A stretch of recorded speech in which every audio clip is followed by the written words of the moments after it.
Hey, what's up you guys? So I am here to film another video, and today we're going to be talking about what books I DNF'd in the winter of 2020.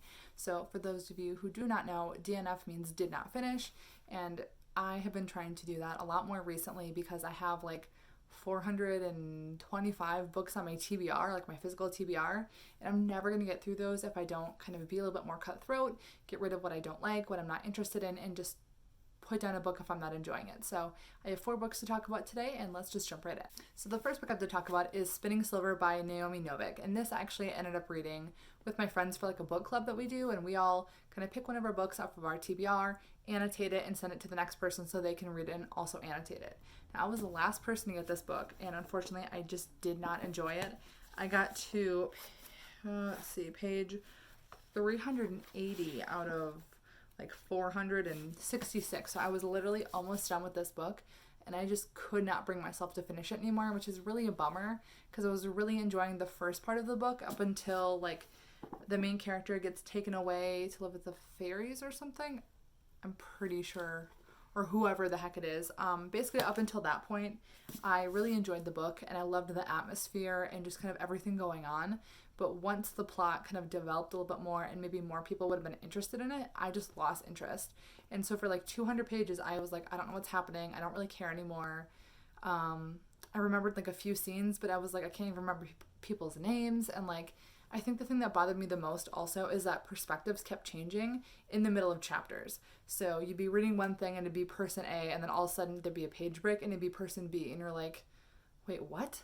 And I just like couldn't keep all of it straight. I had a really hard time with it, and I tried listening to the audiobook too, and I think it made it even more confusing. So it's just not for me, and I don't know if I'd be reading anything else by this author because I feel like it's just not something for me. The next book I DNF'd was Royal Holiday by Jasmine Gilroy. This I listened to an audiobook, and I only got about 2 hours into the audiobook before I decided it's not for me. Though this was the 4th book in the Wedding Date series, which I really, really enjoyed as I have read the last 3. But every time, like every next book in the series kind of got worse and worse for me. I loved the first one. I could get behind the second one. The third one, I was like, well, it's the exact same plot as all the other books. And it just felt like it was the same story told over and over and over. And I just couldn't bring myself to care anymore, which is a really big bummer because I thought I was going to love it. It has to do with royalty and stuff. And I just finished, what's it called?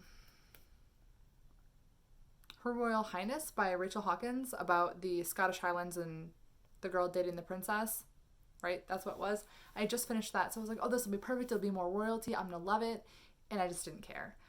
So unfortunately, I put that one down, and I probably will be quitting that series as well, just because any more books that come out, I'm not really going to care anymore. Then I read Luckiest Girl Alive by Jessica Knoll. This is actually the second time I've tried to read this book, and I've listened to it on audiobook both times. And it's not that there's anything wrong with the audiobook, I just don't care.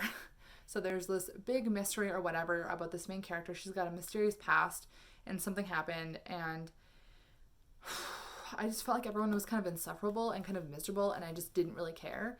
I believe it takes place on like the main line in Philly, so I loved that aspect of it, and I wanted to read it because of that. But that's not a reason to continue reading a book that I just didn't care about, and I wasn't interested in. I wasn't wanting to pick it up, so yeah.